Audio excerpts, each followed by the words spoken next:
हाँ तो स्टूडेंट्स, पिछली क्लास में यानी कि कल हम लोग पढ़ रहे थे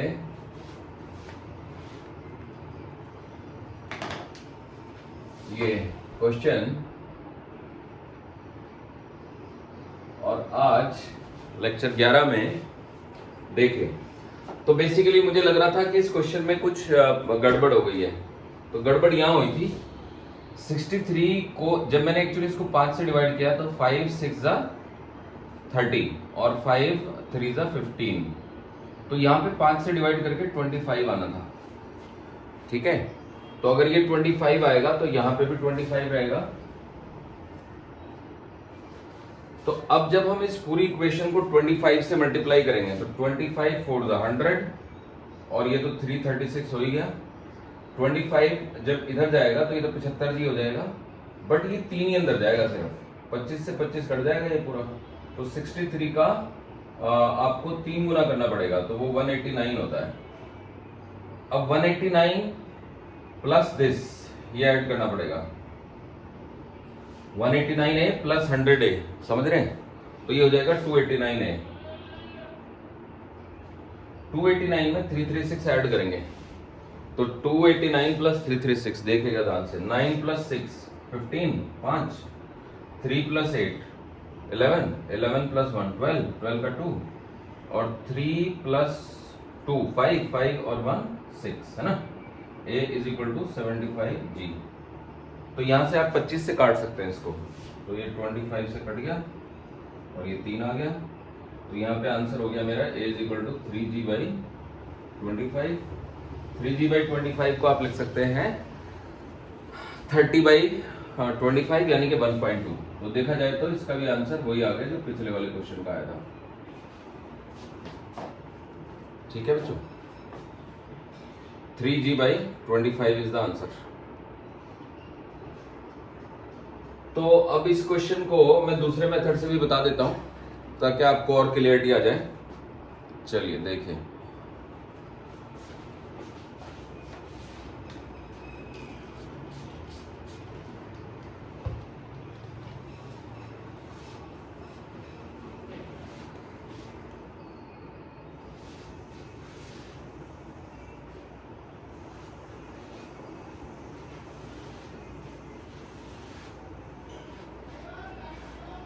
बाकी ax और ay भी निकल जाएंगे अब तो, ठीक है ना। एक बार a नॉट निकल गया तो ax ay निकलने में कौन सी बड़ी बात है, ठीक है ना। तो देखिए ये था हमारा question.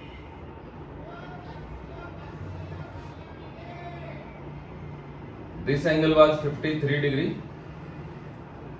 This was 84 kg and this was a block of mass 25 kg.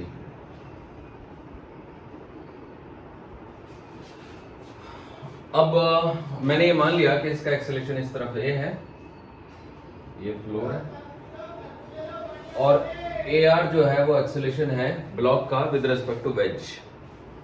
AR is acceleration of the block with respect to wedge।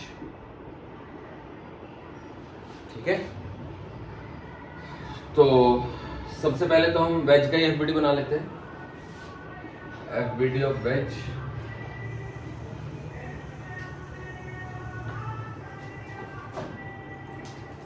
देखिएगा, छोटा सा वेज बन गया ये।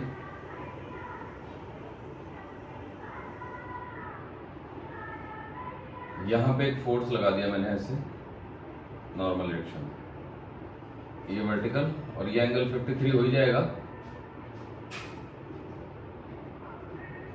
ये 84 kg का है, तो n का जो मतलब 84G भी नीचे को लगेगा और एक नॉर्मल डायरेक्शन n नॉट ऊपर को लगेगी। तो इन ऊपर वाले फोर्सेस को छोड़ो, जो आगे लेके जाएगा फोर्स वो होगा n sin 53। So this is n sin 53 जो इसको आगे लेके जा रहा है। तो हम लिख देंगे कि देखो जी n sin 53 is equal to 84A, ये आ गया। तो आप लिख सकते हो n इंटू में 4/5 इज इक्वल टू 84A। 21 से काट देंगे, n की वैल्यू आ गई 105A। पहले भी यही आया था। तो अब हम वेज के फ्रेम में एफबीडी बनाएंगे ब्लॉक का। FBD of block in the frame of ways.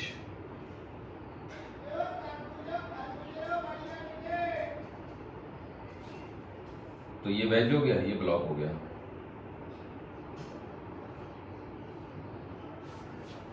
अब ये नॉर्मल रिएक्शन का रिएक्शन है ना, ये हो गया है, और ये वर्टिकल से वही 53 का एंगल हो गया। एक फोर्स लगेगा नीचे को mg 25g। अब क्योंकि हम एक एक्सेलरेटेड फ्रेम से देख रहे हैं तो एक सूडो फोर्स भी लगेगा 25 से, और इन सबके इन्फ्लुएंस में ये डॉटेड लाइन बना लेते हैं और ये एक और डॉटेड लाइन बना लेते हैं। तो अब इन फोर्सेस को तोड़ देते हैं। जब हम तोड़ने का मतलब रिजॉल्व कर देते हैं, ठीक है। तो एक तो n हो गया इस डायरेक्शन में, ये डायरेक्शन, ये डायरेक्शन। तो mg का जब मैं कंपोनेंट करूंगा ना इस तरफ, तो एक्चुअली ये डायरेक्शन, ये एंगल 53 है, तो ये एंगल अगर 53 है तो ये वाला एंगल भी 53 होगा। तो mg का ये इधर वाला कंपोनेंट आएगा 25g इंटू में cos 53, और इस तरफ वाला कंपोनेंट आएगा 25g इंटू में sin 53, जो उसको नीचे लेके जाएगा इसके रेस्पेक्ट में। इसके अलावा 25a का कंपोनेंट आएगा। देखिए ये वाला एंगल 53 है ना, तो ये वाला एंगल भी 53 हो गया। तो इस तरफ जो कंपोनेंट आएगा वो cos वाला होगा, तो 25a इंटू cos 53, और इस तरफ जो कंपोनेंट आएगा वो sin वाला होगा, 25a sin 53। इस डायरेक्शन में तो कोई मोशन हो ही नहीं रहा है, तो n और 25a sin 53 मिलके इसको बैलेंस कर देंगे। तो n यहाँ पे लिख देता हूँ, n plus 25a sin 53 will balance 25a cos 53, ठीक है। ये हो गई बात। अब यहां से अगर मैं n की वैल्यू डाल दूं 25g, तो a ही निकल जाएगा ये, तो इसमें से n की वैल्यू है 105a, 105a प्लस sin 53 का मतलब हो गया 4/5 यानी कि 25a इंटू 4/5, cos 53 3/5 यानी कि 25g इंटू 3/5। अब ये 5 से कट के 5 आ गया, 20 से हो गया, तो 105a प्लस 20a, ये 5 से कट गया, 5 दिया 15, 15g, तो ये हो गया 125a is equal to 15g, ठीक है बच्चों। तो यहां से 5 से काट देते हैं इसको, ये 25 और ये 3, तो a की वैल्यू आ गई आपकी 3g/25। देखा जाए तो इसमें जल्दी आ गया आंसर, तो इसमें इस मेथड से आंसर जल्दी आ जाता है। अब इधर आ जाइए, अब इस डायरेक्शन में इसका एक्सेलरेशन ar है। ar वही है एक्चुअली, वो ax और ay की वजह से जो आ रहा था। तो हम लिख देंगे कि देखो 25g sin 53 plus 25a cos 53, ये मिलके AR को बैलेंस कर देंगे। 25 AR लिखेंगे, 25 AR, क्योंकि net force down the incline is equal to mass into acceleration. अब ये AR जो है वो acceleration related to the wedge है। अब ये तो 4/5 है, तो ये सीधा 20g हो गया, तो 20 का काट सकते हैं हम लोग, है ना। 20 अगर हम काट देंगे तो ये हो जाएगा 4g/5 plus 3a/5 is equal to AR। चाहे तो लिख सकते हैं 4g plus 3a is equal to 5AR। ये एक इक्वेशन बन गई। अब देखिएगा, इसका एक्सेलरेशन हमें वेज के फ्रेम में निकालना है ना। वेज के फ्रेम में इसका एक्सेलरेशन AR है इस तरफ। एक्चुअली तो AR यहीं से निकल जाएगा सीधा सीधा, तो AR की वैल्यू आ जाएगी आपकी 4g प्लस 3g/25 है ये, सो दिस इज 9g/25, 5 AR है ना। तो 25 109g/25 is equal to 5 AR. So this gives me AR is equal to 109g/125. तो ये हो सकता है यार, इसमें कोई दिक्कत नहीं है। AR is the acceleration of block with respect to this. अब अगर हमें ग्राउंड के फ्रेम में निकालना हो तो ग्राउंड के फ्रेम में भी निकाल सकते हैं, ठीक है। अब सारा कुछ हो सकता है बेसिकली, ठीक है, वो मैं ऑलरेडी बता चुका हूं आपको ग्राउंड के फ्रेम में कैसे निकालते हैं। तो जैसे ये एक्सेलेरेशन हुआ आपका, acceleration of the block with respect to wedge, और ये हुआ आपका acceleration of the wedge a, यानी AR is actually acceleration of block with respect to wedge and A is actually acceleration of the wedge with respect to ground. अब इन दोनों vector को जोड़ेंगे तो आपका acceleration of block with respect to ground आएगा। ये समझे बच्चों? थोड़ा टेढ़ा हो गया, मतलब ये ऐसे ही रहेगा, थोड़ा सा टेढ़ा ही रहेगा ये। So this will look like this because it should have both horizontal as well as vertical components, क्योंकि इसका एक AX कंपोनेंट भी लिया था ना हमने। So this is acceleration of the block with respect to ground. अब ये वाला एंगल तो 53 है ना। तो इस वेक्टर A और AR को ऐड करना है और उनके बीच में एंगल 180 - 53 है। तो यहाँ पे बता देता हूँ फिर, है ना।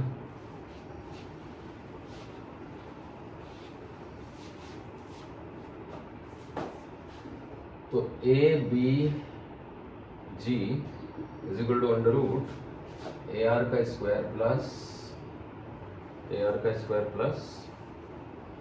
का square plus 2A into AR into cos 180 - 53।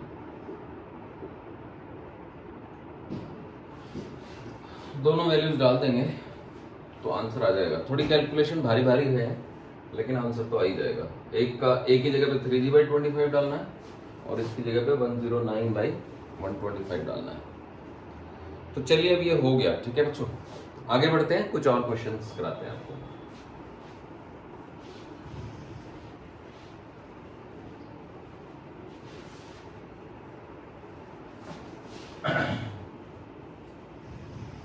आज हम इसको कंप्लीट कर देंगे, फिर उसके बाद हम अगला टॉपिक फ्रिक्शन शुरू करेंगे। In the next class I will start friction, ठीक है, देखिएगा। तो चलिए, एक क्वेश्चन ये है,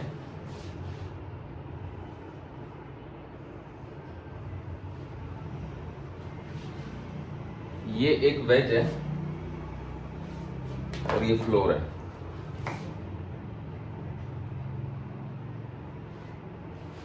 अब इस वेज पे हमारे पास दो पुलीज हैं, एक यहाँ है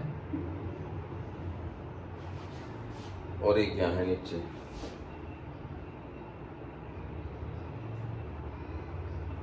वेज से ही जुड़ी हुई हैं दोनों, ठीक है।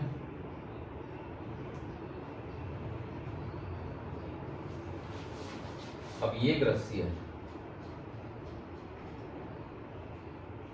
ऐसे पुल की जा रही है ये F फोर्स से, और यहां पर एक और ब्लॉक है।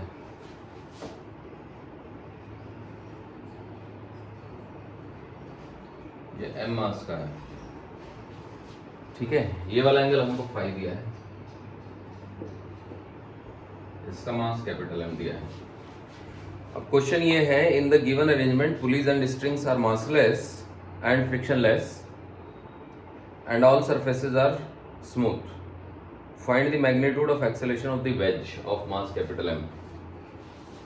Find magnitude of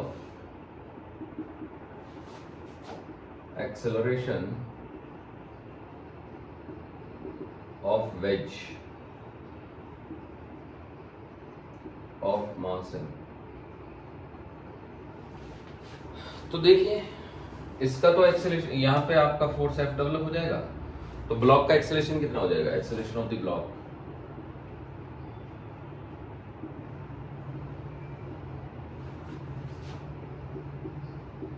तो हो जाएगा आपका F/m, इसमें कोई दिक्कत नहीं है। वेज का एक्सेलरेशन निकालना थोड़ा मुश्किल है, लेकिन वो भी कोई मुश्किल काम नहीं है बहुत ज़्यादा। तो एक पुली हमने यहाँ बनाई, इस पुली पे एक फोर्स लग गया ऐसे F, एक इधर को लग गया F, एक पुली हमने यहाँ बनाई, इस पुली पे एक फोर्स लग गया ये F और एक फोर्स लग गया ये F। तो देखा जाए तो ये जो F है, ये जो F है इस F से कैंसिल हो गया, तो ये जो कैपिटल M वाला है ये इधर भागेगा उल्टे, समझे? इसको हम इधर खींचेंगे, ये इधर जाएगा, मतलब ये वाला इधर भागेगा और ये इधर भागेगा। एक्सेलरेशन ऑफ द ब्लॉक ये है और एक्सेलरेशन ऑफ द वेज इधर हुआ है लेफ्ट की तरफ, क्योंकि ये फोर्स बड़ा हो गया ना, और ये है तो हैवी, लेकिन इसका हॉरिजॉन्टल कंपोनेंट कम आएगा। तो F minus F cos phi must be equal to capital M into A, क्योंकि हॉरिजॉन्टल डायरेक्शन में तो यही फोर्स है, वर्टिकल डायरेक्शन में एक कैपिटल Mg होगा, एक N0 होगा, उनको छोड़ो। तो यहाँ से हमारा F कितना आ गया, F इंटू में 1 minus cos phi by capital M is equal to A, ये आ गया आंसर। ठीक है बच्चों, सो दैट इज इट। तो चलिए आगे बढ़ते हैं। ये आसान सवाल था मुझे लगता है ना?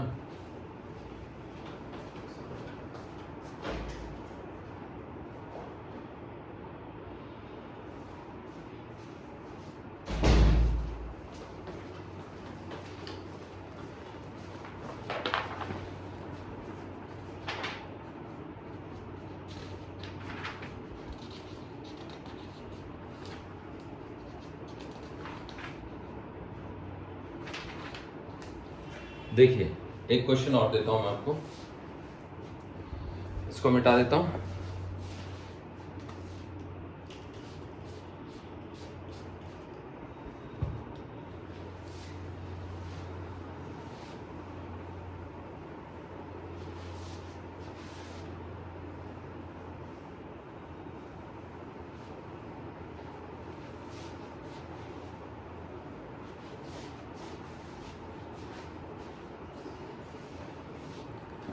देखो बच्चों क्वेश्चन क्या है, तो क्वेश्चन ये है कि एक स्मूथ रिंग है जिसका मास m है और वो एक रॉड पे स्लाइड कर सकती है। This is a smooth ring, ring of mass m।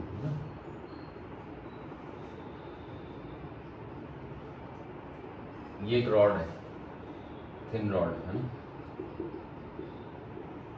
इस रॉड को हॉरिजॉन्टल कीप किया गया है, it is being kept. A string tied to the ring passes over a fixed pulley B and carries a block C of mass 2m। तो एक string है ये एक पुली है और ये ऐसे आ जाती है और यहाँ पे एक ब्लॉक है जिसका मास है 2m, ring of mass small m। Okay, तो अब क्या है, at an instant the string between the ring and the pulley makes an angle theta with the rod। किसी इंस्टेंट पे ये जो एंगल है वो थीटा है। तो बताना क्या है, show that if the ring slide with speed v the block descend with speed v cos theta। with what acceleration will the ring start moving if the system is released from rest and theta is equal to 30 degree। तो पहले तो velocity का relation बताना है।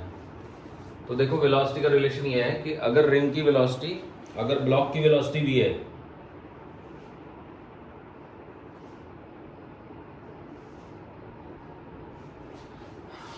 If velocity of the ring is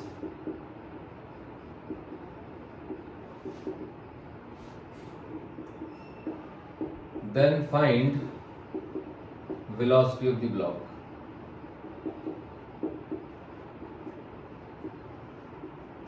एक तो ये part है, दूसरा पार्ट है कि अगर सिस्टम को हम रिलीज कर दें तो रिंग का एक्सेलरेशन बताओ।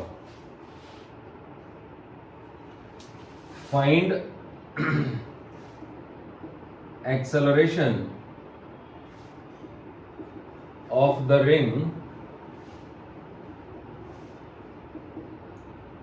when system is left free.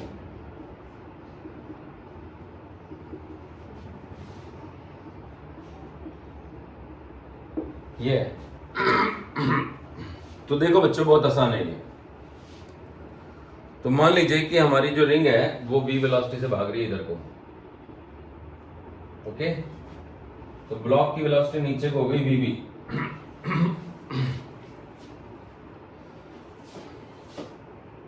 यहां पे रस्सी में टेंशन t हो जाएगी उस इंस्टेंट पे, और यहां पे टेंशन t हो जाएगी।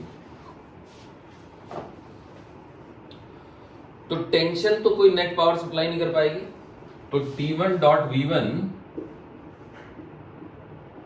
Plus T2 dot V2 is equal to 0 लिख दीजिए। किसी भी सिस्टम पे net power supplied by tension को 0 लिख सकते हैं आप। टेंशन और वेलोसिटी के डॉट प्रोडक्ट को आप 0 कर सकते हैं टोटल। तो दो ब्लॉक है यहाँ पे, दो का सिस्टम बन गया है ना। पहले इसमें ले लेते हैं, तो ये हो जाएगा T into V into cos theta, और यहाँ पे T2 इंटू VB। अब VB की जो डायरेक्शन है वो नीचे को है, देख रहे हैं आप VB की डायरेक्शन, बिकॉज ब्लॉक B तो नीचे ही जाएगा ना, मान लो B फॉर ब्लॉक है ना। तो इनके बीच में एंगल 180 का हो जाएगा, cos 180 इज इक्वल टू 0। अब cos 180 की वैल्यू T2 नहीं, T ही लिखना है इसकी जगह पे, क्योंकि ये भी टेंशन T है, ये भी T है। तो ये हो जाएगा V cos theta into T भी ले लो, minus T into VB is equal to 0। तो T इंटू में V cos theta is equal to T into में VB। अब T 0 तो है नहीं, तो काट देंगे, तो यहां से VB की वैल्यू आ गई आपकी V cos थीटा। अब एक्सेलेरेशन की भी बात हो रही है, तो सेम चीज हम ऐसे ही कर लेते हैं, इस इक्वेशन को डिफरेंशिएट कर देते हैं। तो dVB by dt is equal to dV by dt into cos theta plus V into में minus sine theta into D theta by D T. अब D theta by D T omega हो गया, ठीक है ना बच्चों।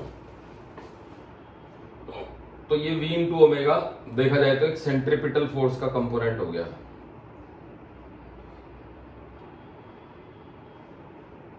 D theta by D T omega V into omega. अब देखो इसमें कहा गया है सिस्टम इज लेफ्ट फ्री, तो जैसे ही हम सिस्टम को लेफ्ट फ्री करेंगे तो V तो हमारा 0 ही होगा। तो ये एक्सेलेरेशन ऑफ द ब्लॉक हो गया, ये एक्सेलेरेशन ऑफ द रिंग हो गया इनटू में cos थीटा, और ये 0 हो गया, और ये sin थीटा हो गया, ये ओमेगा हो गया। तो ओमेगा हम निकाल सकते हैं, उसमें कोई दिक्कत नहीं है, V टेंजेंशियल, बट V ही 0 हो गया ना एक्चुअली, क्योंकि बात ये हो रही है कि जिस समय पे आपने इसको फ्री छोड़ा तो इसकी वेलोसिटी जो है ना वो 0 है उस इंस्टेंट पे, ठीक है। V 0 है, तो V 0 है, तो ये वाली टर्म 0 हो गई। आई होप आप लोग समझ गए। तो चलिए आगे बढ़ते हैं। देखो ये तो मिटा देता हूं, अब तो बस कुछ नहीं, इक्वेशन लगानी है बस, और क्या है।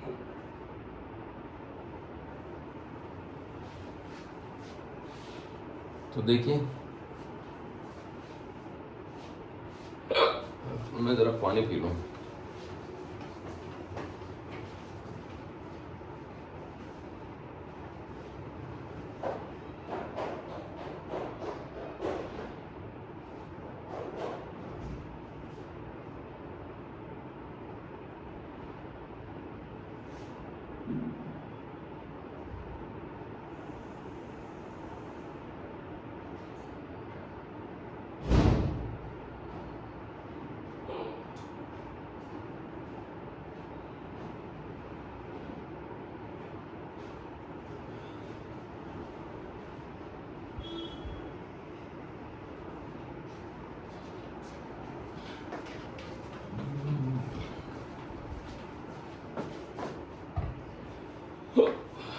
देखिए बच्चों, अब इसका एक्सेलेरेशन हो गया AB डाउनवर्ड, और इसका रिंग का एक्सेलरेशन हो गया a टुवर्ड राइट, है ना। और इन दोनों में रिलेशनशिप क्या आ गई, नीचे को 2mg लग गया, तो 2mg minus t is equal to 2m into में ab की वैल्यू एक cos थीटा लिख देते हैं, तो 2mg minus t is equal to 2m a cos theta. अब देखिए इसको, तो t अब इस पे जो है ना, जब ये नीचे खींचेगा ना, mg भी नीचे लग रहा है, ठीक है, तो एक नॉर्मल रिएक्शन ऊपर को लग जाएगा रिंग पे, वर्टिकली अपवर्ड। तो t का एक कंपोनेंट और ये मिलके n को बैलेंस कर देंगे, मतलब आप कह सकते हो कि n is equal to mg plus t sine theta. उससे n निकला, और n से अगर कहीं यहाँ पे फ्रिक्शन होता तो फ्रिक्शन की वैल्यू पता चलती है, n से तो यही ना पता चलेगा कि फ्रिक्शन कितना है।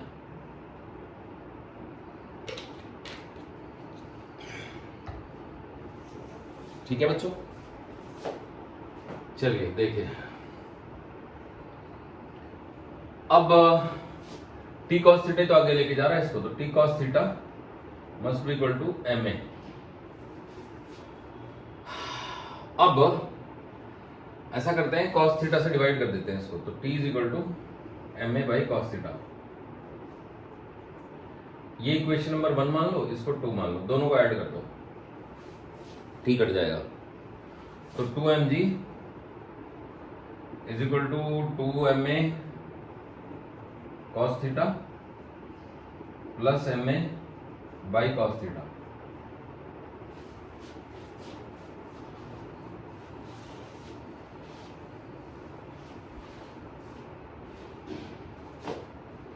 m तो काट ही देते हैं पूरी इक्वेशन से, तो ये हो गया 2g is equal to a common 2 cos theta plus 1 by cos theta, है ना। तो एलसीएम, तो 2g is equal to a into में 2 cos square theta plus 1 divided by cos theta, 1 plus 2 cos square theta.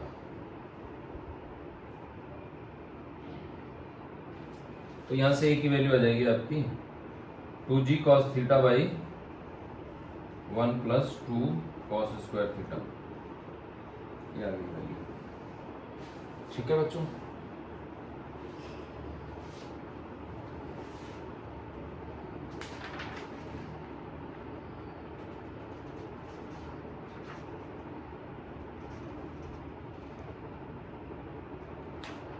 So that is perfect, इसमें कोई दिक्कत नहीं है। ठीक है जी, अगर हम थीटा की वैल्यू डालें, एग्जामिनर ने कहा कि थीटा को 30 डिग्री ले लो, तो उससे फिर आप वैल्यू निकाल सकते हो। तो if I put theta is equal to 30 degree, A is equal to 2 into में g is g cos 30 is √3/2 divided by 1 plus 2 into में cos स्क्वायर 30 3/4, है ना। So this is 3/2. So 1 plus 3/2 is 5/2. तो it is 2 cancel, 5/2 है तो 2/5 हो जाएगा, तो 2g√3/5। आप कह सकते हैं अगर g को हम 10 ले लें, ठीक है, तो ये हो जाएगा 20/5 यानी 4√3, 4 इंटू में 1.732, 4 2 ज़ा 8, 4 3 ज़ा 12, 4 7 ज़ा 28 प्लस 1 29 एंड 6.928। ये तब है जब हम g को 10 ले रहे हैं। तो g को अगर हम 9.8 लेंगे तो फिर थोड़ी अलग वैल्यू आएगी। अगर हम g को 9.8 ले लें तो so 2 it is 19.6 √3/5, ये 6.78 आ जाता है। सही, तो इट ऑल डिपेंड्स कि आप जी को क्या ले रहे हो। तो मुझे लगता है आपको ये समझ आ गया। ठीक है बच्चों, चलिए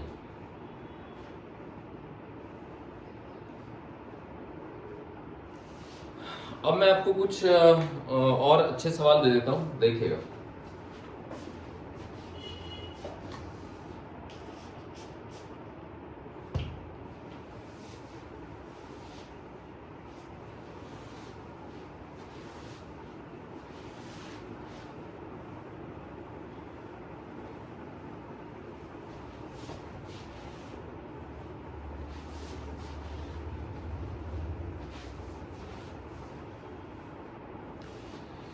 देखो बच्चों,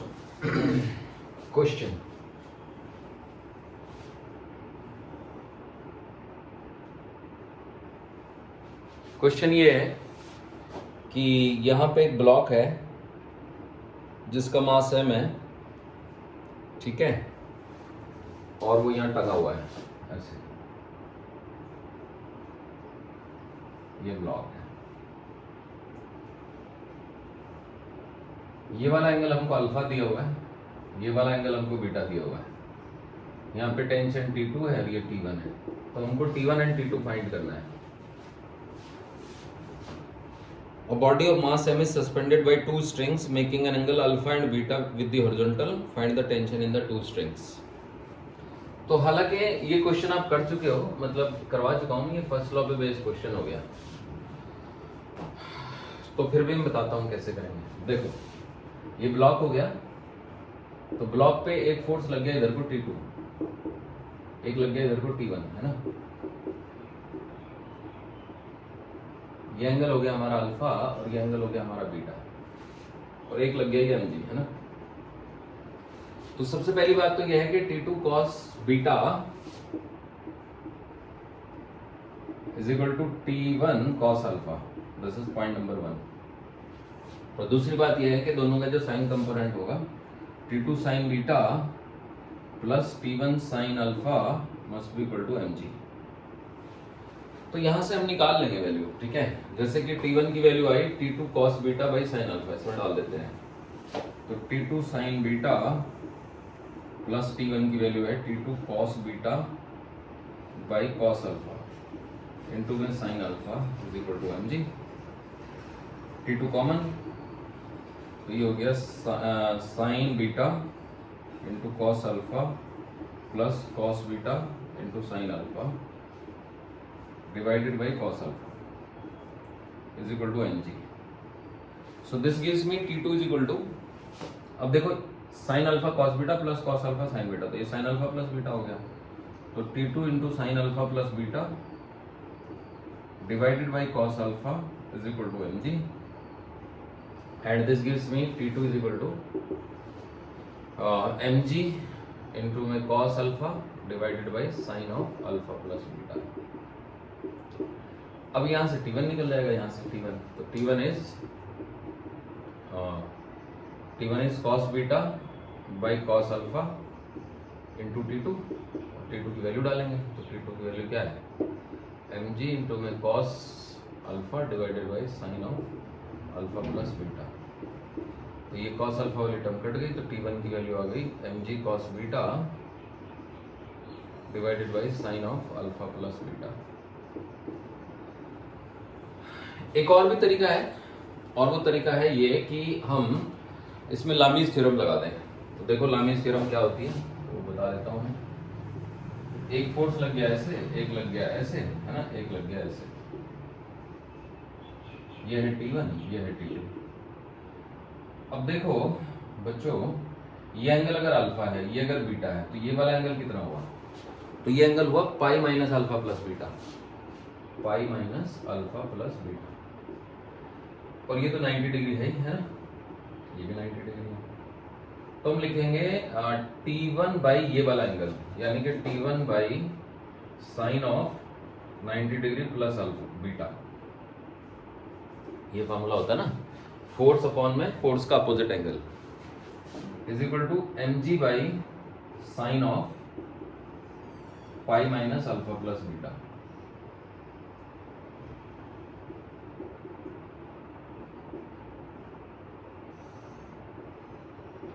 is equal to T1 by this, mg by this, और T2 by this. So T2 by sin of 90 plus alpha तो देखो ये थोड़ा ट्रिग्नोमेट्री आनी चाहिए आपको।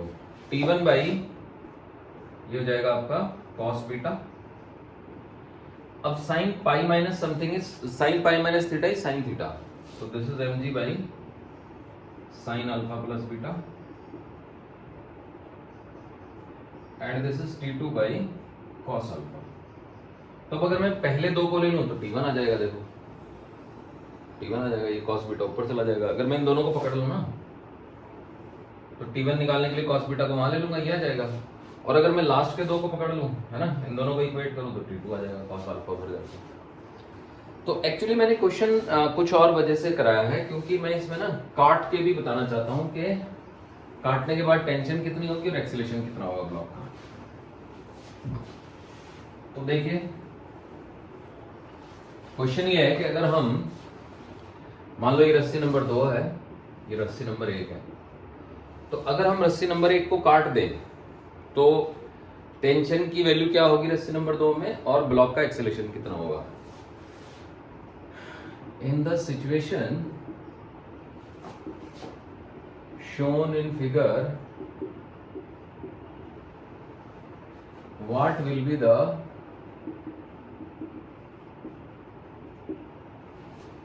टेंशन इन द स्ट्रिंग 2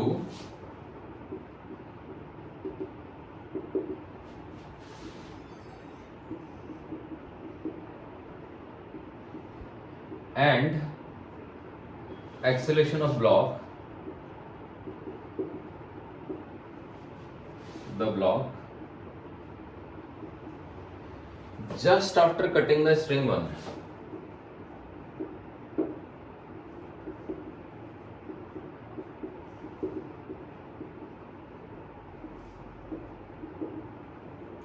रस्सी नंबर 1 को काटने के तुरंत बाद, ठीक है बच्चों। तो अब देखिएगा ये हमने रस्सी नंबर 1 काट दी गई है, ओके। तो अब ये पेंडुलम बन गया ना, तो इस पेंडुलम में एक mg लग गया ऐसे। तो अगर मैं इसको आगे खींचूं तो ये एंगल बीटा है मेरा, है ना, तो ये वाला एंगल हो जाएगा 90 माइनस बीटा, सही है।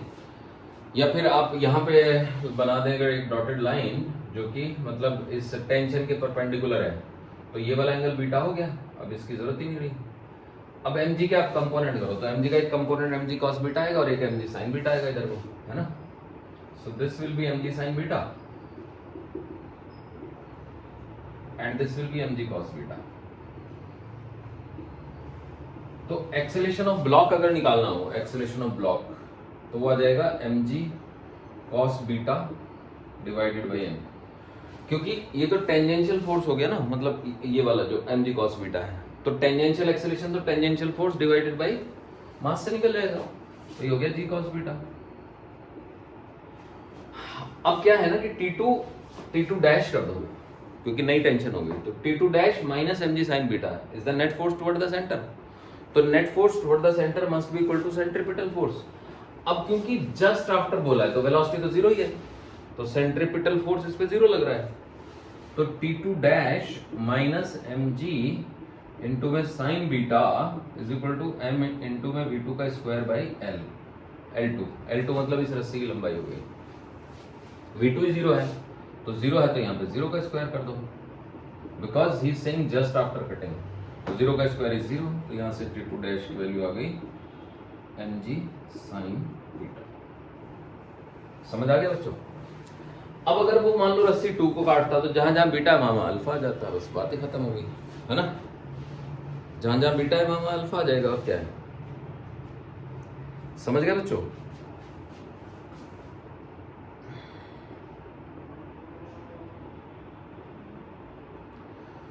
तो होपफुली आपको ये समझ आ गया होगा।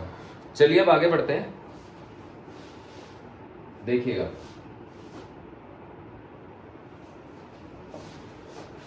अब की बार हमने यहां पे 2 स्प्रिंग लगा दिए हैं, स्ट्रिंग नहीं है स्प्रिंग है, ठीक है। ये एक स्प्रिंग है, ये एक स्प्रिंग है, ये एंगल है 30 डिग्री, ये वाला एंगल भी है 30 डिग्री। ओके, तो यहां पे एक ब्लॉक है जिसका मास m है। तो हमें ना टेंशन निकालनी है हर एक स्प्रिंग में। Find tension in each spring, है ना। थोड़ा टेढ़ा हो गया ये।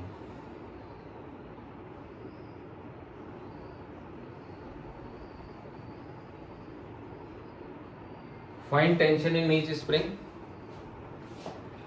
और फिर हम काटेंगे भी स्प्रिंग को।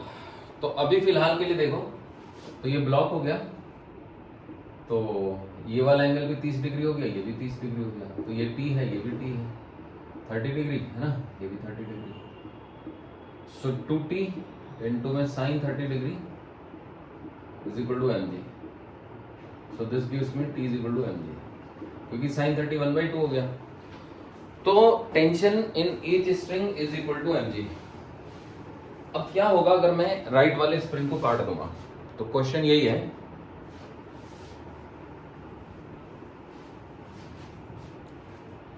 in the situation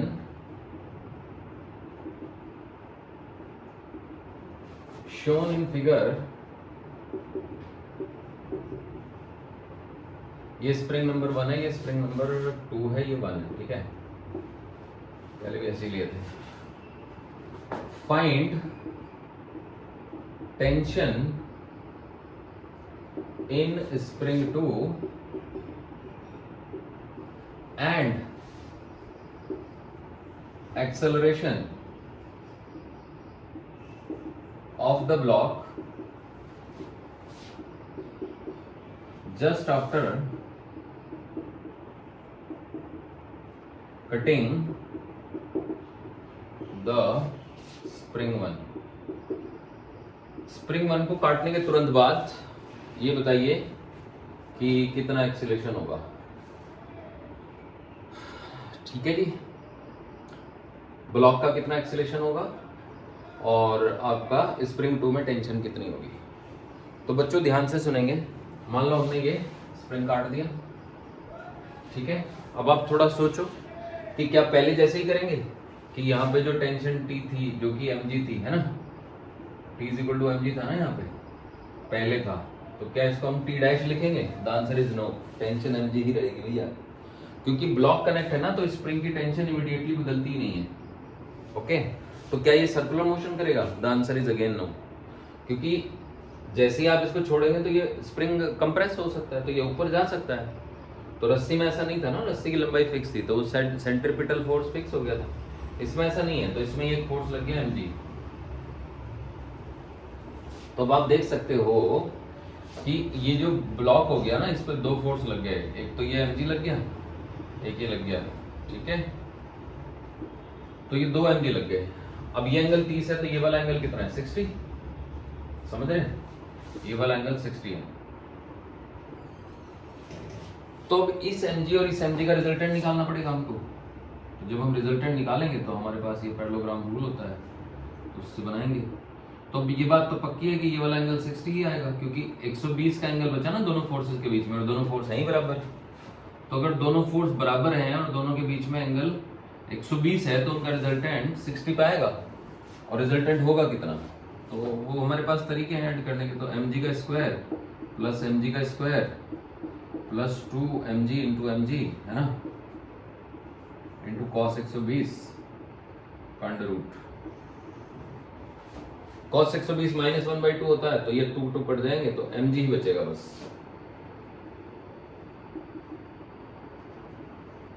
या फिर ऐसे भी कर सकते हैं, इनके जो कॉस कंपोनेंट है वो जुड़ जाएंगे, है ना, साइन कंपोनेंट कैंसिल हो जाएंगे। अगर मैं इस दिशा में कंपोनेंट हूं ना इसका, sign component will get cancel and cos component will add up, ठीक है। इस डायरेक्शन में अगर हम कंपोनेंट्स करें, मतलब let us take a angle bisector ऐसे, है ना। तो ये mg है, तो mg का ये एंगल 60 है, तो इसका ये वाला कंपोनेंट mg साइन 60 साइन, ये इस फोर्स से जाएगा, इसका भी तो कंपोनेंट mg साइन 60 हुआ, ये वाला इसको कैंसिल कर देगा और इधर की तरफ आएंगे 2 mg cos 60, यानी mg cos 60 और mg cos 60। ये तो वेक्टर एडिशन है, आपको पता है, आना चाहिए आपको। तो एफ नेट हो जाएगा हमारा 2 mg into cos 60, 2 mg into cos 60। cos 60 1/2 होता है, तो 2 into mg into 1/2। So this gives me mg। F net की वैल्यू mg आ गई। तो अब देखिए what is the acceleration of the block. तो एक्सेलरेशन ऑफ द ब्लॉक हो गया F net divided by M, यानी कि mg बाई m, यानी कि g। तो g एक्सेलरेशन से चलेगा, ये किस दिशा में चलेगा, और ये चलेगा इस दिशा में, ये एंगल 60 डिग्री है, ठीक है, ये 30 डिग्री बना, तो it will go 30 degree with the horizontal, at an angle 30 degree with horizontal. समझ गए? So the block will move with an acceleration g at an angle 30 degree with horizontal. Hopefully आपको समझ आ गया ये क्वेश्चन, ठीक है बच्चों। चलिए आगे बढ़ते हैं और एक और क्वेश्चन करते हैं। देखो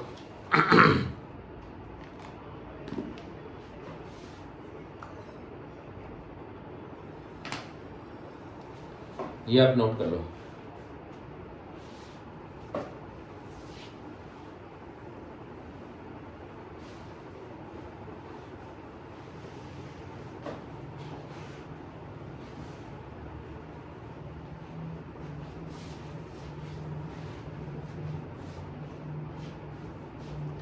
देखिए बच्चों क्वेश्चन क्या है।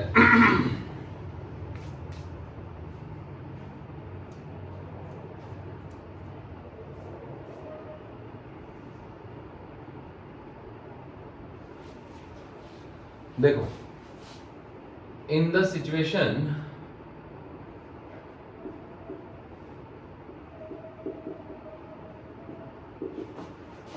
shown in figure,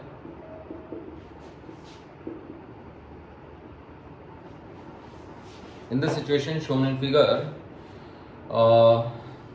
a block A rests on a smooth triangular block B.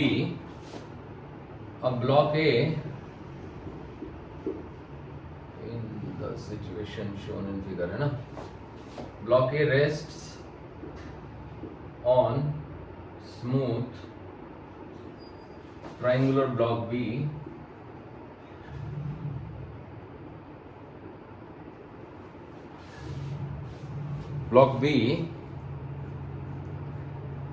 and is given an acceleration of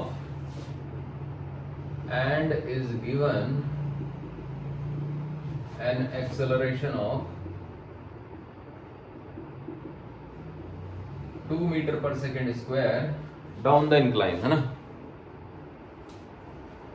down the incline along the plane, या along the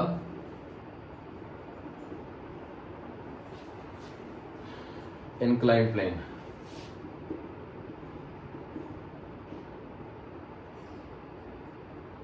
as shown। फिर कुछ ऑप्शन है हमें ढूंढने हैं, ठीक है। तो देखिए ये एक इंक्लाइंड प्लेन है, ऑब्वियसली फिक्स्ड है, चल नहीं सकता है, ठीक है ना। इस इंक्लाइंड प्लेन पे ये ब्लॉक बी है,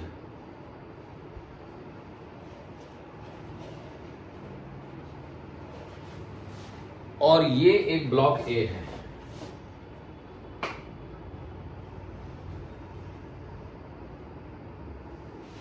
मासेस नहीं दिए गए हैं, मासेस नहीं दिए गए हैं।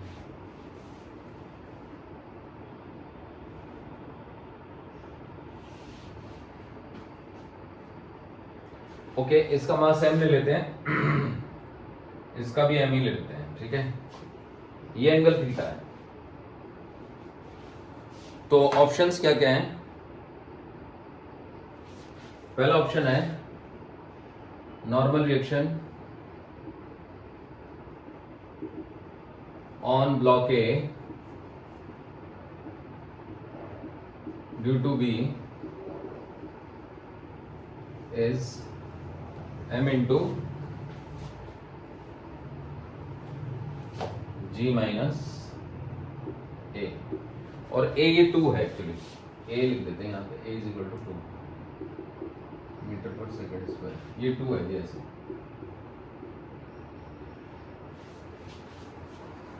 ठीक है बच्चों, तो दूसरा ऑप्शन है acceleration of block A relative to block B is A cos theta. Acceleration of block A with respect to B is a cos theta। ठीक है, तीसरा ऑप्शन है, तीसरा ऑप्शन फ्रिक्शन से रिलेटेड है, तो उसको अभी हम छोड़ देते हैं। तो बस यही दो ऑप्शन पे डिस्कशन करते हैं। ठीक है, देखिएगा ये लाइन हॉरिजॉन्टल बननी चाहिए। ओके, लग गई है हॉरिजॉन्टल, इसको ए लिख लेते हैं, बाद में 2 डाल देंगे। देखो बच्चों, ये एंगल थीटा है, ऑब्वियसली ये भी थीटा होगा क्योंकि ये तो हॉरिजॉन्टल है ना surface. In the situation shown in figure block A rest on a smooth triangular block B, है ना, and B has a triangular block है, तो ये हॉरिजॉन्टल है सरफेस, दिस इज हॉरिजॉन्टल।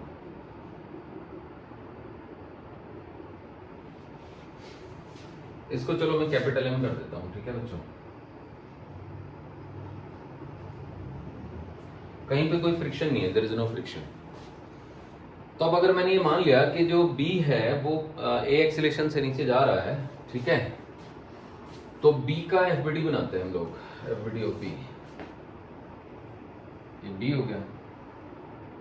तो B पे एक फोर्स लगेगा इधर को mg sin theta, capital mg sin theta,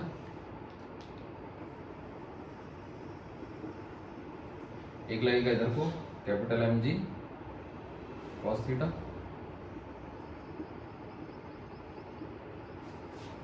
और एक लगेगा नीचे को नॉर्मल रिएक्शन, और एक लगेगा बस यही है, नहीं ये भी तो लगेगा एन डैश, इसको एन डैश लिख देते हैं। N dash is the normal reaction between A and B, because A और बी के बीच में भी तो एक नॉर्मल रिएक्शन है ना। तो देखा जाए तो हॉरिजॉन्टल डायरेक्शन में तो कोई फोर्स है ही नहीं, ठीक है। तो अगर हॉरिजॉन्टल डायरेक्शन में कोई फोर्स नहीं है तो ये जो फोर्स है, कौन सा फोर्स, ओके, इस डायरेक्शन में एक्सेलरेशन है, तो ये वाले फोर्सेस बैलेंस करेंगे हम लोग, है ना।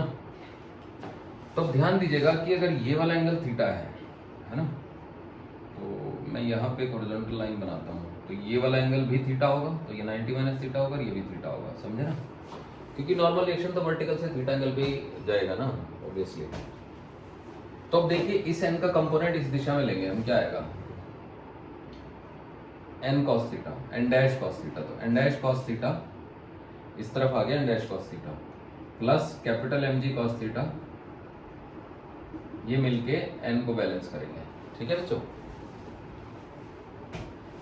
इसको आप ऐसे भी समझ सकते हो कि ये जो एन है ना, मतलब वर्टिकल डायरेक्शन में दो फोर्स बन जाएंगे, एक एन डैश और एक ही एम जी साइन थीटा, ठीक है।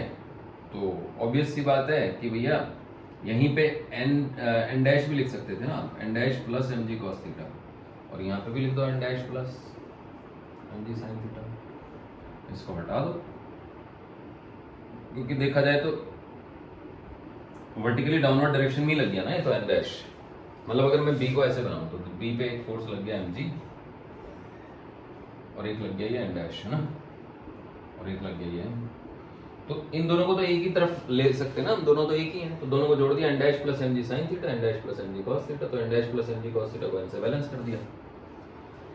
तो खैर एन डैश की थोड़ी थोड़ी वैल्यू निकल के आ रही है, लेकिन वो एन के टर्म में आ रही है, तो इससे काम चला लेते हैं, है ना। इस डायरेक्शन में जो फोर्स है तो वो क्या है हमारे पास, N dash plus M G into में sine theta is equal to M into में ए। एम अगर पता है तो एन डैश पता लग गया एक तरीके से, समझ गए ना बच्चों। एम अगर पता है तो एन डैश पता लग गया एक तरीके से। अब देखो, अब हम बात करेंगे नॉर्मल रिएक्शन की। तो नॉर्मल रिएक्शन हमें एन डैश ही तो ढूंढनी थी। तो एन डैश एक्चुअली निकलेगी तभी जब हमें थीटा पता हो, m इंटू में g minus A.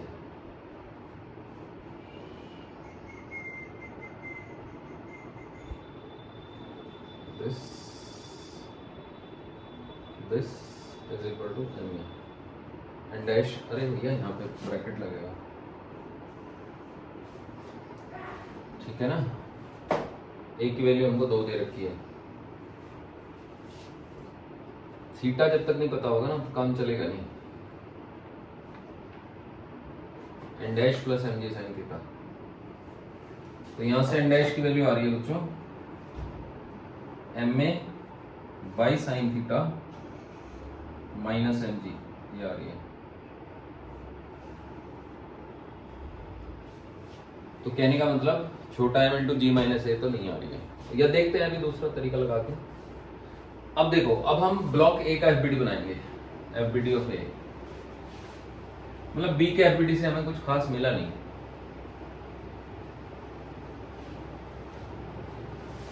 FBD of ए, देखो बच्चों, ये ए हो गया, तो ए पे तो बस ये लग गया स्मॉल एम जी, और ये लग गया आपका एन डैश। एन डैश लिया था ना हमने इसको, यही हो गया, और तो कुछ है नहीं ए का चक्कर।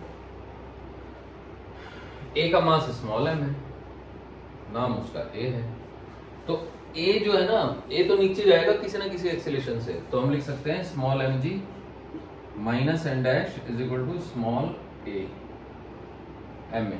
तो एन डैश की वैल्यू आ गई M G minus M A. N dash A लिख दो इसको। एन डैश की वैल्यू आ गई आपकी एम इंटू में जी माइनस ए का मतलब हुआ ब्लॉक ए का एक्सेलेरेशन इन डाउनवर्ड डायरेक्शन। समझे बच्चों?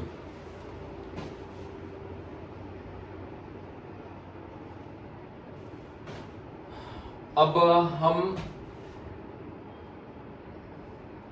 बी के फ्रेम में बैठ के ए का एफबीडी बनाएंगे। मतलब this option is wrong actually, ठीक है, क्योंकि इसमें तो ए जो है ना वो इस नीचे वाले का एक्सेलेरेशन है ना, और यहाँ पे ए तो ब्लॉक ए का एक्सेलेरेशन है, तो ऐसे कैसे? So this option is wrong, क्योंकि ए जो है ना वर्टिकल डायरेक्शन में जा सकता है, क्योंकि इस पर दाएं बाएं तो कोई फोर्स लग ही नहीं रहा है। तो अब हम एफबीडी बनाएंगे बी के फ्रेम में ए का, FBD of A in the frame of B. देखो FBD of A in the frame of B, ये हो गया आपका बी, ये हो गया आपका ए। तो इसका ए का एक्सेलेरेशन था नीचे को ए याद है, और बी का एक्सेलेरेशन है इधर को ए, तो बी के फ्रेम में जाएंगे तो एक एक्सेलेरेशन इधर को जोड़ेंगे ना इसमें ए। समझे बच्चों? अब बात ऐसी है कि बी अगर स्टेशनरी है और वो उसका सरफेस फ्लैट है, तो बी के फ्रेम में ए का जो मोशन होगा ना वो दाएं बाएं हो सकता है, क्योंकि ये तो सरफेस ही फ्लैट है। तो बी के फ्रेम में ए जो है ना ऊपर नीचे तो मूव कर ही नहीं सकता, क्योंकि आप बी पे बैठ गए तो बी तो रुक गया ना। तो ए का जो कंपोनेंट लेंगे ना हम इस डायरेक्शन में, अब देखिए ये वर्टिकल है ना इस तरफ, तो देखा जाए तो ये वाला जो एंगल है ना,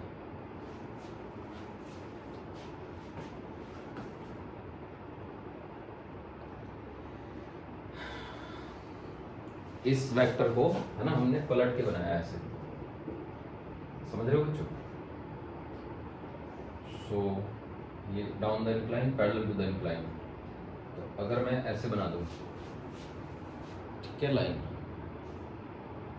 सो ये एक लाइन है ना, एक वेक्टर ऐसे था तो मैंने ऐसे बना दिया ना उसको, तो ये थीटा है तो फिर ये भी थीटा ही रह गया ना। So this angle is theta. तो ए का कंपोनेंट अगर मैं इस तरफ करूं तो वो ए साइन थीटा होगा, तो ए साइन थीटा है ना, ये वाला होगा ना, ए साइन थीटा, और ये हुआ आपका ए कॉस थीटा। तो ए कॉस थीटा ही ए साइन थीटा और ए को बराबर होना पड़ेगा। क्यों होना पड़ेगा? क्योंकि भैया इस दिशा में तो कोई मोशन हो ही नहीं सकता। तो कहने का मतलब ए की वैल्यू ए साइन थीटा हुई। तो पीछे जो हम कर रहे थे, जो हमने फॉर्मूला निकाला था इसका, है ना, क्या निकाला था? M G, small M G minus N dash is equal to M into A की जगह आप ए साइन थीटा डाल सकते हो। तो एन डैश का जो फॉर्मूला हो जाएगा वो हो जाएगा एम इंटू में G minus A sine theta. तो ये तो ऑप्शन में नहीं है ना। The normal reaction between block A and B is M into G minus A दे दिया। अगर यहाँ पे दे देता ए साइन थीटा तो ये ऑप्शन हो जाता करेक्ट। अभी ये ऑप्शन है रॉन्ग। ओके, लेकिन अब आप देखो बी के फ्रेम में ए का एक्सेलरेशन ए कॉस थीटा है, ये ऑप्शन है करेक्ट, ये रॉन्ग है अभी फिलहाल। सो इन दिस वे इसका ऑप्शन 2 करेक्ट है, ए रॉन्ग है। ए सब तब करेक्ट होता है जब यहाँ पे जी साइन थीटा होता है। फ्रिक्शन वाला केस अभी ले नहीं रहे हैं क्योंकि अभी हमने फ्रिक्शन पढ़ा नहीं है, तो इन दो में से एक ऑप्शन हो गया करेक्ट। तो मुझे लगता है आप सीख गए काफी कुछ। ठीक है, अब आप लॉज ऑफ मोशन के जितने भी क्वेश्चन हैं वो सारे कर लीजिए, और अगर कोई ना हो तो मेरे से पूछ लीजिएगा। ठीक है, और मुझे नहीं लगता आप कोई क्वेश्चन अटकेगा। मैंने बहुत ज़्यादा डिटेल में लॉज ऑफ मोशन पढ़ा दिया आपको। ठीक है, मतलब IIT JEE एडवांस का भी कोई क्वेश्चन नहीं अटकेगा। और अगर आप HCR में लगा लेते हो तो फिर आपका मेडिकल का कोई क्वेश्चन नहीं अटकेगा। समझे? चलिए, थैंक यू।